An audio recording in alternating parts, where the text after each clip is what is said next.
계속해서 이제 저희들 구원 이후에 어떻게 살 것인가에 대해서 바울이 조금 그 당시 여러 가지 상황과 더불어서 디테일한 저희들의 삶에 대해서 이야기를 해주고 있습니다. 오늘은 위에 있는 권세들에게 어떻게 할 것인가, 어떻게 보면 넓게 보면 그리스도인과 국가 혹은 정치에 관한 이야기입니다. 우리나라에서 금기시 되는 여러 가지 주제 중에 하나가 정치죠. 네, 그렇죠. 정치. 어떠세요? 정치적인 성향 때문에 친구가 원수가 되기도 하고 원수가 친구가 되기도 합니다. 이건 스포츠와도 좀 달라요. 스포츠도 과열이 되면 굉장히 힘들죠. 그래서 그 유럽의 축구 팬들 같은 경우는 훌리건들이 있어가지고 아주 죽고 삽니다. 그러나 그렇게 응원하는 팀의 목숨을 건 사람들이 있을지언정 정치판을 능가하지는 못하는 것 같아요. 제 생각에는 정치판은 지금 종교를 거의 넘어서는 것 같아요. 거기에는 가족도 신앙도 넘어서는 뭔가가 있어요. 저도 이렇게 부모님 댁에 가면 항상 힘들어요. 그 주제로 넘어가면은 그 전까지 화기애애하다가 정치 얘기 나오면 이제 살기 애매해져요. 그래서 어려워져요. 왜 그런가? 정치판에 있어서 가장 큰 폐해는 뭐냐면 편가르기랑 패거리 정치죠. 정치 자체도 사실은 뭐 정의에 의하면 만인과 만인에 대한 싸움, 그 정의 자체가 긍정적이진 않아요. 그런데 자꾸 편을 가르려고 그래요. 그리고 이 패거리를 만들려고 그래요. 위정자들이 그걸 이용해서 힘을 형성해 왔죠. 점점 갈수록 이 현상이 심각해지고 있어요. 그건 비단 우리나라뿐만은 아니에요. 해외 정치 소식을 들어도 똑같습니다. 점점 더 극단으로 가고 우리나라는 남북, 동서, 좌우, 신구 산산조각 나고 있습니다. 그래서 정치판에 있어서만큼은 적군과 우군만 있을 뿐이에요. 저는 이 현상이 굉장히 위험하다고 봅니다. 그리고 언젠가는 골마 터질 것 같아요. 항상 판단을 할 때 태극기 아니면 빨갱이여야 돼요. 그게 그 현실이 너무 서글퍼요. 경청하고 존중할 생각은 시작부터 없습니다. 태극기 아니면 빨강이로 나눠요. 위정자들이 그렇게 하는 이유는 뭐 권력 욕심 때문이기도 하지만 그 뒤에는 돈이라고 하는 거대한 또 만몬 신이라고 하는 우상이 버티고 있죠. 너무나도 든든한 배후예요. 돈이 만약에 왔다 갔다 하지 않는다고 하면 정말 정치하려고 순수한 마음에서 정치하려고 하는 사람이 얼마나 있을지 저는 의문이에요. 뭐 어느 나라 가보니까 이렇게 뭐 정치가들이 이렇게 뭐 자전거 타고 다니고 뭐 이렇게 거의 봉사직처럼 하고 했을 때 정말 우리나라에서 혹은 뭐 다른 나라 포함해서 그래도 정치를 내가 내 소명으로 알고 하겠다는 사람이 얼마나 많을지는 모르겠습니다. 결국 파워와 머니가 집약된 게 정치판이죠. 파워가 머니가 있기 때문에 굉장한 마력이 있는 거예요. 그래서 그 파워와 머니, 정말 하나님과 대적할 수 있는 가장 강력한 것들 중에서 1, 2위를 뽑는 파워와 머니가 거기서 마음대로 발휘되기 때문에 이 정치판이라고 하는 것은 정말 조심하지 않으면 선을 금방 넘게 되는 것 같습니다. 그리스도인들은 그럼 여기에 대해서 어떤 입장을 취해야 되는가? 그리스도인들은 일찍이부터 여기에 대해서 굉장히 고민을 많이 해왔습니다. 이미 뭐 구약 시대는 마찬가지고 초대교회 시대에 이런 말이 있었어요. 예루살렘이랑 아테네랑 도대체 무슨 상관이냐? 이렇게 말을 하면서 정치와 종교를 분리해서 생각하는 사람들이 있었습니다. 그래서 전혀 니들은 니들대로 놀아라, 우리는 우리대로 놀겠다 하는 사람이 있었는가 하면, 어떤 사람은 교회가 정치 위에 있어야 한다고 하는 신정론을 주장하는 사람이 있었어요. 그런 부류의 사람들은 예를 들면 극단적으로 기독교 국가를 만든다든지, 혹은 기독교 도시를 한 도시를 기독교화하는 건, 이것을 어떤 소명으로 삼는 사람들이 있습니다. 혹은 적당한 견제와 균형으로 공생 관계를 유지해야 된다라고 생각하는 사람들이 있었는데, 여기에도 둘로 나눌 수가 있어요. 견제 쪽에 더 초점을 두는 사람이 있는가 하면 균형 쪽에 초점을 두는 사람이 있었습니다. 자, 우리는 넷 중에 하나 선택을 해야 되는 걸까요? 제가 거두절미하고 말씀드리자면, 분리, 신정, 견제, 균형, 이 네 가지가 어떤 점에서는 맞아요. 그러나 어떤 점에서는 틀려요.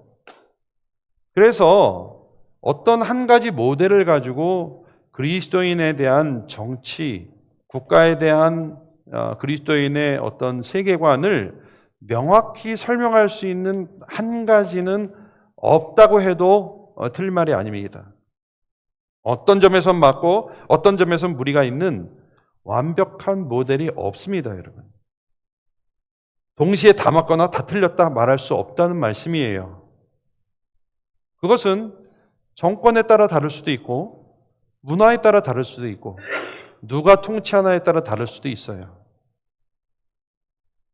어떤 모델을 고집하는 것 자체가 정치인들과 하는 것과 다를 바가 없는 거예요. 그러니까 그리스도인과 국가의 관계, 혹은 정치를 어떻게 봐야 되는지에 대한 어떤 소위 기독교 세관이라고 하는 그 관점을 어떤 거다라고 강요하는 순간 정치가들이랑 똑같아지는 거예요. 각각 모델에는 장점이 있고 각각 모델에는 약점이 있습니다.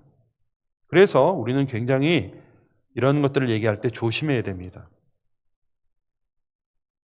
자, 오늘 말씀은 구원의 길에 들어선 우리들에게 권세들에 대해서 어떤 태도로 살아갈까에 대해서 말씀해 주고 있습니다.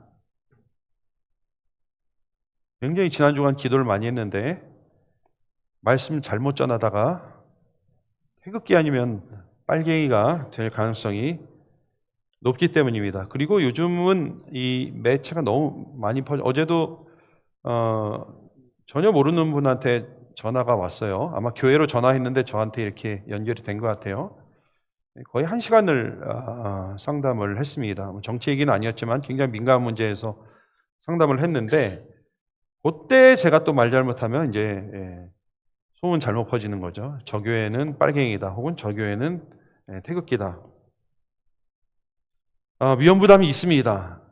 그래서 여러분 이 시간 마음을 열고 들어야 됩니다. 특별히 말씀에서 뭘 얘기하느냐에 집중을 잘 해야 돼요. 저 목사 뭐다라고 판단하기 위해서 듣지 말고 말씀에서 뭐라고 말하는지. 특별히 오늘 말씀은 좀 입체적으로 읽지 않으면 굉장히 오해받는 말씀이기 때문에 더욱더 그렇습니다. 그래서 구절 하나를 이렇게 필 받아가지고 거기에 집중하면은 맥락을 잃어버리기가 쉽기 때문에 전체 본문에서 무엇을 얘기하고 있는지, 혹은 성경 전체에서 말하고 있는 그 말씀의 조명하에서 오늘 본문을 어떻게 봐야 되는지 간단하게 두 가지만 살펴보려고 합니다. 첫 번째, 국가에 대한 그리스도인의 태도는 위에 있는 권세에 복종하라는 것이에요. 이거는 문자 그대로 말씀에 나와 있는 것입니다. 1절 말씀을 보니까 각 사람은 위에 있는 권세들에게 복종하라. 권세는 하나님으로부터 나지 않음이 없나니 모든 권세는 다 하나님께서 정하신 바라고 했습니다. 우리 안에 숱한 질문들을 양산해내는 말씀 같지만 잘 들어보세요. 기독교인의 권세에 대한 기본 스탠스는 위에 있는 권세에 복종하는 거예요. 심지어는 뒤에 보면은 세금 얘기가 쭉 나오는데 세금도 다 내라고 합니다. 그 이유는 그 권세가, 그 파워가, 그 어토리티가 하나님으로부터 왔기 때문이다. 하나님이 정하셨기 때문이다라고 얘기합니다. 자, 그런데 이 말을 잘 들으셔야 돼요. 이 말은 무조건 친정부적이어야 한다는 말이 아니에요. 정부가 잘하든 못하든 무조건 지지하라 이 말이 아닙니다, 여러분. 태극기가 되라는 말이 아니에요. 권세에 대한 복종이 기본으로 깔려있는 이유는 권세, 권위라고 하는 것이 인류의 기본 질서이기 때문에 그래요. 사회를 유지하고 있는 기본 질서이기 때문에 그래요. 여러분, 권세와 권위를 인정하지 않으면 아무것도 우리의 사회가 성립될 수가 없습니다. 권세와 권위에 대해서 인정하지 않고서는 그야말로 아노미, 법이 없게 되는 거예요. 무질서가 되는 것이에요. 아무런 기준도 소용이 없어요. 법도 소용이 없어요. 자기 마음대로 살 것이기 때문입니다. 성경은 권세와 권위도 없이 그냥 사랑만으로 살아가는 낭만적인 이상을 말하고 있지 않아요. 자, 그러니까 오늘 말씀은 반대로 권세 혹은 권위에 복종하라는 말은 친정부적이라는 말이 아니라 그런 권위에 의해서 돌아가는 기본 질서를 부정하거나 시스템 자체를 거부하지 말라는 거예요. 그러니까 빨갱이가 되라는 말도 아니에요. 이 말에는 두 가지 함축이 다 있습니다. 지금 태극기가 되든지 빨갱이가 되든지를 이야기하고 있는 것이 아니에요. 그냥 좀 더 간단하게 말씀드리면 오늘 말씀은 정치판이 더럽다고 정치를 부정하지 말고 그냥 정치를 인정하라는 말씀이에요. 물론 이 말은 정치가, 권세와 권위가 선하다라는 말은 또 아니에요, 여러분. 그렇게 또 착각하시면 안 돼요. 항상 문제는 권위와 권세의 사용의 문제가 있는 것이지 그 자체나 시스템에 문제가 있는 것은 아니에요. 그러므로 오늘 말씀은 두 극단, 무조건 정부에 찬성해야 된다는 말도 아니고 정치 시스템 자체를 부정할 것도 아니다라는 것을 동시에 지금 말씀하고 있는 것입니다. 다른 예를 제가 들어볼게요. 부모에게 순종하라는 말, 똑같은 말이에요. 부모에게 순종하라 했을 때, 말씀에서 부모에게 순종하라고 했을 때 부모도 위에 있는 권세의 일종이란 말이에요. 근데 순종하라고 말씀하고 있죠. 이 말은 부모가 다 옳다는 말이 아니에요. 부모가 다 인격적으로 충분하고 그렇기 때문에 부모에게 복종해야 된다는 말을 하는 게 아니에요. 좋은 부모도 있지만 악한 부모도 있죠. 어쩌면 악한 부모가 더 많을 수도 있습니다. 천국 같은 가정이 있는가 하면 지옥 같은, 왜 서로 쳐다보세요? 천국 같은 가정이 있는가 하면 지옥 같은 가정이 있는데 어쩌면 지옥 같은 가정이 더 많을 수 있어요. 그러나 그런 이유 때문에 가정 자체를 부정할 수가 없어요. 가정이라고 하는 질서를 무시할 수 없어요. 부모의 권위에 대해서 없다고 할 수가 없어요. 그런 기본 질서에 대해서 존중하라는 얘기죠. 가정에 충실하고 할 때 그것이 가정이 완벽하거나 절대적으로 선해서 그런 것이 아니라 모든 관계의 기본 질서이기 때문에 그런 거예요. 그 기본 질서가 무너지면 모든 가치가 무너지는 것이에요. 여러분, 가정이 무너지면 무너지게 돼 있어요. 마찬가지로 사회의 권위 체계나 권세의 어떤 그 질서가 무너지면 그 사회는 무너지게 돼 있습니다. 그래서 무조건 굽신거리라는 말, 이 복종이 아니고 그런 질서 자체를 우리가 존중하고 인정해야 된다는 측면에서 얘기를 하고 있는 것이에요. 자, 그러면 예수님은 어떻게 하셨을까? 뭐 디테일에 갈 때 여러 가지 것들이 많이 있어요.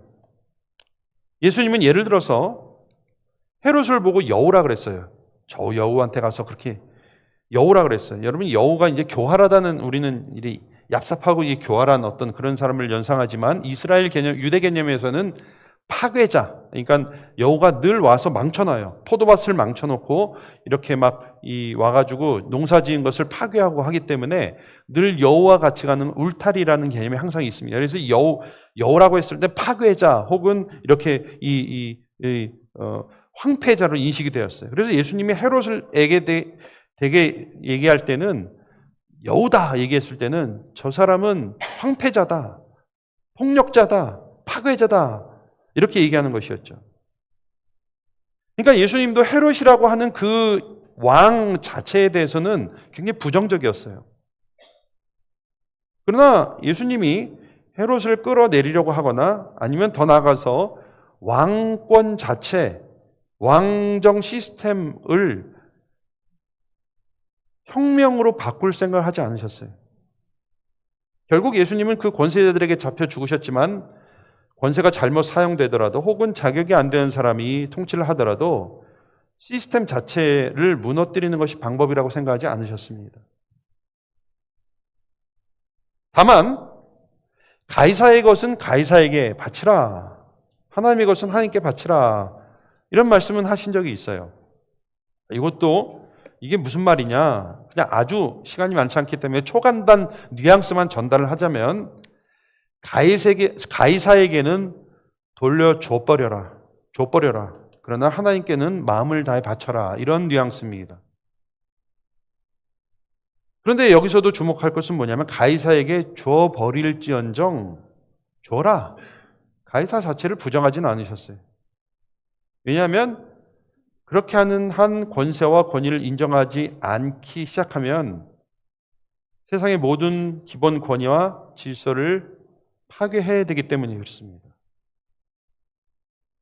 그래서 예수님은 너희들이 가이사로부터 얻었다고 여기는 부분이 있다면 그들의 법칙대로 돌려줘 버려라.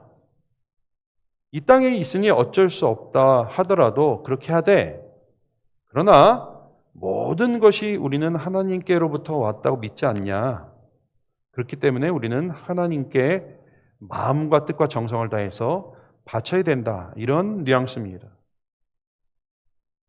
여기서 두 권세가 나오죠. 하나는 가이사의 권세, 하나는 하나님의 권세. 예수님이 이렇게 말씀하시면서 하늘을 찌를 듯한 당시 시저의 권위 위에 하나님의 권세가 있음을 말씀하시는 것이었죠. 그러니까 권위를 인정하고 복종함이 있어서 더 중요한 건 뭐냐? 위에 있는 권세 위에 또 그 위에 있는 권세가 있다는 것이에요. 우리는 그걸 알죠. 예수님이 빌라도에게 신문을 받으실 때 빌라도가 잘난 척을 했어요. 야, 내가 너 죽일 수도 있고 살릴 수도 있다. 예수님이 뭐라고 말씀하셨는지 아십니까? 위에서 주지 아니하셨더라면 나를 해할 권한이 없다. 이게 이제 동시에 두 가지를 담으신 거죠. 야, 빌라도 네가 아무리 나를 죽일 권리가 살릴 권한이 있다 하더라도 너 그거 로마 제국으로부터 받은 게 아니냐. 그러나 그렇게 말씀하시면서 동시에 그것 뒤에는 더 높은 분, 더 위에 있는 권세가 있다. 네 권한도 로마 제국으로 받은 것 같이 그런 로마 제국도 그 위에 있는 권세, 즉 하나님으로부터 받은 것이 아니냐, 이렇게 말씀하시는 것이에요. 자, 다시 정리하면 오늘 말씀은 기독교인은 친정부냐 반정부냐 이것을 말씀하고 있는 것이 아니라 권위와 권세의 질서를 존중하고 따르되, 좀 더 입체적으로 볼 때에 그 권세와 권위 위에 누가 계신지, 하나님이 계신지 그것을 분명히 우리는 봐야 된다고 말씀하고 있는 것입니다. 오늘은 아멘 나올 곳이 없습니다.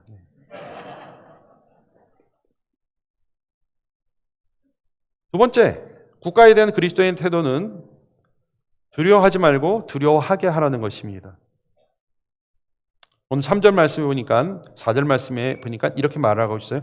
아까 읽을 때 보셨겠지만 조금 복잡하게 얘기해서 제가 세 번역을 중심으로 한번 읽어드리도록 하겠습니다. 치안관들은, 정치가들은 좋은 일을 하는 사람에게는 두려울 것이 없고 나쁜 일을 하는 사람에게만 두려움이 됩니다.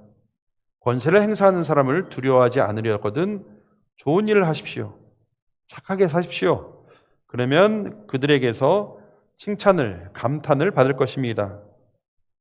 권세를 행하는 사람은 여러분 각 사람에게 유익을 주려고 일하는 하나님의 일꾼입니다. 그러나 그대가 나쁜 일을 저지를 때는 두려워해야 됩니다. 그는 공연히 칼을 차고 있는 것이 아닙니다. 그 공연히 힘을 가지고 있는 것이 아닙니다. 그는 하나님의 일꾼으로서 나쁜 일을 하는 자에게 하나님의 진노를 집행하는 사람입니다. 이렇게 얘기했습니다. 그러니까 이것은 정치의 순기능을 얘기하는 것이죠. 한마디로 죄가 없으면 두려워할 필요가 없다는 것이에요. 죄가 없으면. 이것도 물론 우리가 현실 세계에서 죄가 없어도 두려워하는 시대를 살고 있어요. 우리가 일반적인 원칙을 얘기하고 있는 것이. 죄가 있으니 두려워하는 것이다. 죄가 없으면 두려워할 것이 없다. 자, 그런데 저는 이 명령을 입체적으로 성경 다른 곳에서 좀 더 적극적으로 말씀하시는 것을 살펴보고자 합니다. 제가 말씀드리고자 하는 것은 두려워하지 말고 두려워하게 하라는 것이에요. 죄 안 짓고 두려워할 필요가 없는 것을 넘어서 그들을 두려워하게 해야 된다는 것이에요. 물론 힘으로 그렇게 하라는 말이 아니에요. 숫자로 교회 재정으로 그렇게 하라는 말이 아닙니다. 잘못 오해해서 우리의 세력을 불리고 정치적인 블록을 형성하고 이런 것으로 그들을 두렵게 하는 말로 오해하시지 않았으면 좋겠습니다. 제가 드리는 말씀은 그리스도인들이 본질에 충실하고 사명에 충실함으로 그렇게 하라고 말씀드리는 것입니다. 세례 요한이 그랬습니다. 헤롯 왕, 악한 왕이었어요. 그 가문은 이두메, 즉 에돔 사람이었어요. 그러니까 정통 이스라엘 사람도 아니었어요. 근데 로마가 어영 왕으로 세워놓은 거예요. 윤리적으로 아주 악한 왕이었습니다. 그래서 세례 요한이 직접적으로 직설로 헤롯을 비난하고 책망하기도 했습니다. 그러나 세례 요한의 가르침 앞에 그 추악한 헤롯 왕이라도 두려움을 느꼈어요. 헤롯이 요한을 의롭고 거룩한 사람으로 알고 두려워했어요. 그리고 그를 보호하려고 했어요. 헤롯의 그 속성을 봤을 때 전혀 어울리지 않는, 두려워할 필요가 없었고 보호할 필요가 없었음에도 불구하고, 왜요? 요한이 어떤 사람인 줄 알고요? 요한이 따라오고 계시는 거죠? 네, 요한이 어떤 사람인 줄 알고요? 이렇고 거룩한 사람인 줄 알기 때문에 두려워했어요. 헤롯 왕은 바울을 두려워했습니다. 사도 바울도 그랬어요. 사도행전 24장에 보면 바울이 계속 끌려다니면서 신문을 받습니다. 그 중에 벨릭스라는 사람을 만났어요. 펠릭스. 이 펠릭스라는 사람은 역사를 뒤져보면 로마의 총독이었는데 굉장히 포악한 사람이었어요. 원래 신분이 노예 신분이었다가 기회를 잘 타가지고 줄을 잘 서가지고 자유의 신분이 됐다가 총독까지 올라간 사람이에요. 여러분, 노예가 총독까지 올라가려면 얼마나 많은 눈치를 받겠어요. 콤플렉스 덩어리였고 치안을 위해서 강도로 분류된 사람 400명을 그 자리에서 죽인 사람이에요. 피해 대학살이라고 유대인들 폭동을 무지하게 진압했던 사람이 벨릭스라는 사람이었습니다. 굉장히 유대인들한테는 무시무시한 총독이었어요. 그러나 그가 바울을 만났을 때 사도행전 24장은 이렇게 기록하고 있습니다. 벨릭스가 바울을 불러 그리스도 예수 믿는 도를 듣고는 바울이 의와 절제와 장차 오는 심판을 강론하니 벨릭스가 어떻게 했다고요? 두려워했어요. 그 포악한 시안 때문에 400명의 목을 친 그 펠릭스라고 하는 총독이 바울이 복음을 제대로 전했을 때 두려워했어요. 이와 같이 하나님의 백성들이 자신의 존재에 충실하고 자신의 사명에 충실을 하면 권위와 권세를 두려워하지 않아도 될 뿐만 아니라 오히려 권위와 권세가 하나님의 백성의 거룩함과 경건함 때문에 두려워하는 것이에요. 두려워하는 이유가 뭐예요? 우리는 여러분 다니엘의 이야기를 다 알고 있죠. 그가 하나님께 기도하라는 것을 금지당하고 죽을 것을 알면서도 두려워하지 않고 늘 하던 대로 기도했습니다. 다니엘은 더 위에 있는 권세에 순종한 것이었죠. 다리오의 그 권세, 보다도 더 위에 있는 권세에 순종한 것이었어요.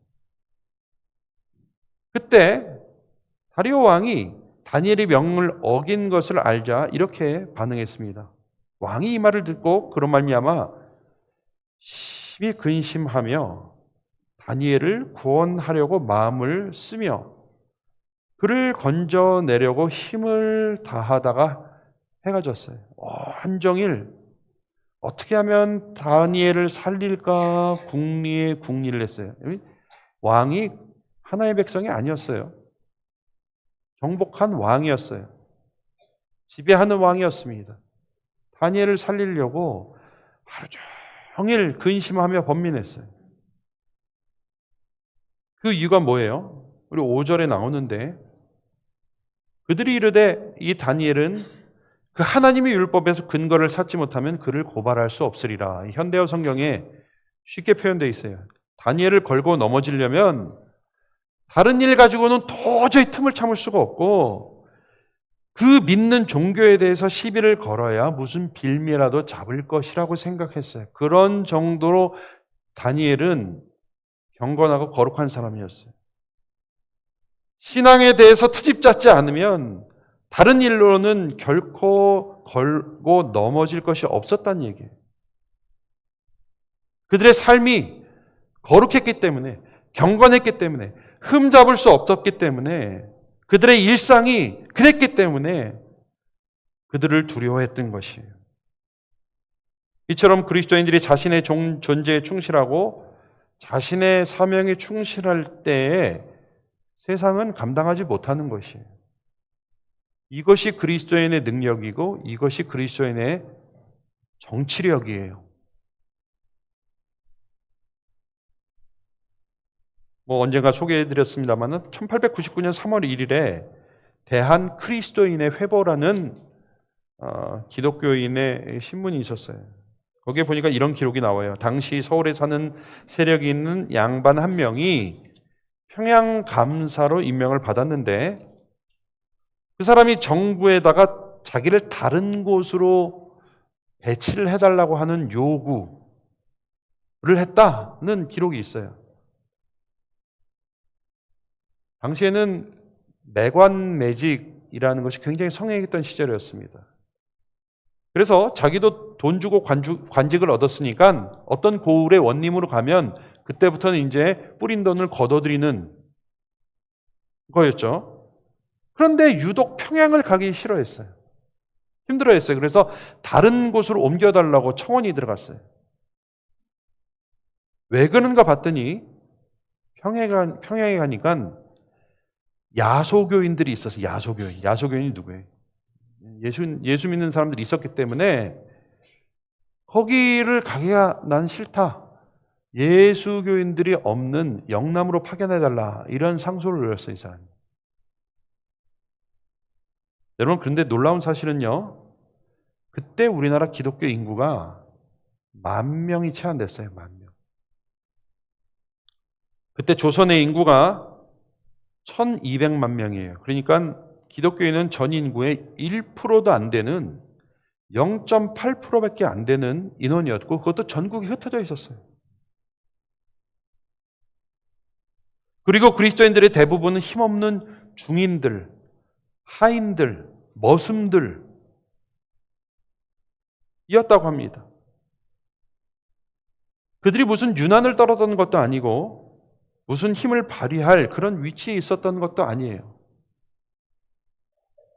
그 시절에 믿는 사람들은 며느리가 이 밥을 하기 위해서 그래서 새벽 기도가 시작된 거예요. 새벽에 동트기 전에 가서 기도회 하고 와서 집안의 모든 살림을 시작했습니다. 그러니까 그런 사람들이 믿던 시대에 전 국민의 1%도 안 되는 그리스도인들을 두려워해서 무서워해서 그 좋다던 평양감사를 안 가겠다 했다는 것이에요. 그러니까 그리스도인들이 경제적인 힘이나 정치적인 힘이 강해서 그 사람들을 두려워했던 게 아니에요. 그들의 경건한 삶, 구원받고 하나님의 뜻대로 살고자 했던 그런 그들의 몸부림, 이것이 그들에게는, 믿지 않는 위정자들에게는, 권세 있는 자들에게는 두려움이 되었던 것이에요. 2024년 어떻습니까? 요즘 그리스도인들이 종교 중 가장 다수를 차지하고 있는데도 불구하고 사람들이 우리를 두려워하고 있습니까? 오히려 비난과 놀림의 대상이 되어버린 것 같습니다. 무엇을 해서가 아니라, 무슨 운동을 하고 무슨 어떤 액션을 취해서가 아니라 그저 그렇게 본질에 충실하고 사명에 충실한 것이 세상을 도전하는 것이에요. 그것이 그리스도인의 능력이고 그것이 그리스도인의 정치력입니다, 여러분. 물론 세상이 두려워한다고 해서 해피엔딩은 아니에요, 여러분.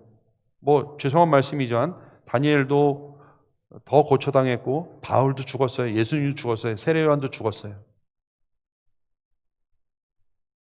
그것이 해피엔딩이어서가 아니에요. 그냥 해피엔딩을 바라서가 아니라 우리는 살아가는 대로 살 뿐이에요.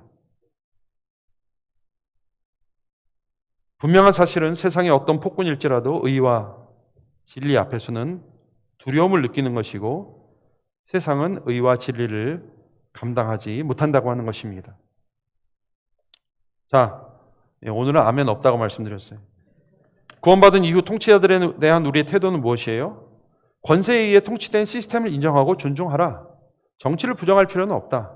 하지만 그들을 두려워하는 것을 넘어서 오히려 우리의 거룩한 삶을 통해 우리를, 하나님을 두려워하게 하라는 것, 이것이 바로 국가 안에 있는 그리스도인들의 삶의 방향이라고 하는 것입니다. 오늘 많은 정치적인 도전들이 있습니다. 그러나 우리의 거룩한 삶이 능력이 되어야 하겠습니다. 우리가 뭘 하거나 어떤 힘을 발휘해서가 아니라 언덕 위의 도성이 저 산 위에 있는 동네가 숨기우지 못하는 것처럼 우리의 존재가 사명의 충실함이 드러날 때에 세상은 하나님을 알게 되는 것이고 하나님을 두려워하게 되는 것입니다. 그와 같은 삶을 살아가시는 저와 여러분들 되시길 주님의 이름으로 축원합니다. 기도드리겠습니다. 하나님, 어쩌면 이 세상에 많은 것들이 미친 듯이 돌아가고 힘있게 돌아가는 가운데 우리의 삶은 너무나도 미약한 것 같고 또 그 안에서 어떻게 살아야 될지 고민하고 있는 한낱 작은 존재처럼 느껴질 때가 있습니다. 그러나 하나님, 우리가 우리의 본질에 충실하고 주신 사명에 충실할 때에 오히려 세상은 우리를 두려워하고 또 그 두려움 때문에 하나님을 두려워하게 된다는 사실을 다시 한번 확인합니다. 우리의 삶을 인도해 주셔서 우리가 어떤 액션을 취하고 어떤 운동을 해서가 아니라 매일매일 거룩하고 경건한 삶을 살아내므로 그것을 보고 우리를, 하나님을 두려워하게 하는 정치력 있는 그리스도인들로 우리를 붙들어 주시옵소서. 그렇게 살아내는 저희가 될 수 있도록 우리를 붙들어 주시옵소서. 예수님의 이름으로 기도드리옵나이다. 아멘.